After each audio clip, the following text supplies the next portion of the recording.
Today we're taking a look at Roomlord on the Commodore 64, one of my personal all-time favourite games. This game was published in 1984 by Paramount Software and was programmed by Jason Benham. I couldn't find many other games published by this company or programmer or much else about this game.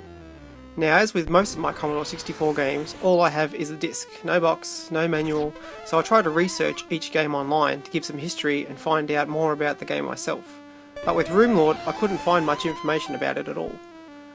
I have no idea how many levels there are in the game, the name of the main character, or even if there are any controls or game mechanics that I don't know about. So like most of my Commodore 64 games, I just play it how I think it's supposed to be played and I hope for the best. The object of Roomlord is to guide your character, let's call him Bob, which, by the way, I have no idea what he is.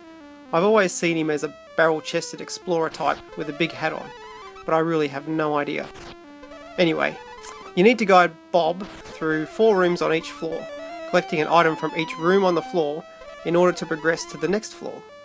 Each room is full of obstacles, and if you touch anything, you die. And boy, do I die a lot playing this game.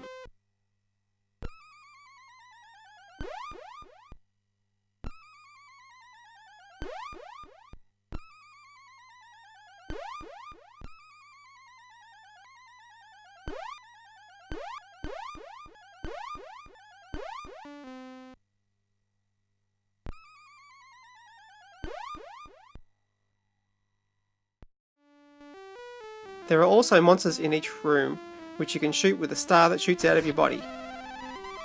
When shot, these monsters will turn into a ball and slowly disintegrate until they disappear.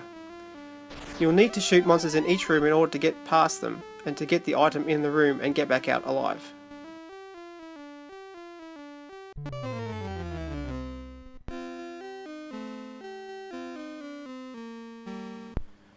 There is also a timer across the bottom of the screen which continuously runs down, and once it runs out, you die. You really only get enough time to complete each room in one attempt. If you die in a room, then you run a good chance of running out of time before finishing the whole floor. Also, if you touch any part of the rooms while walking on the room selection screen, this runs down your timer more quickly.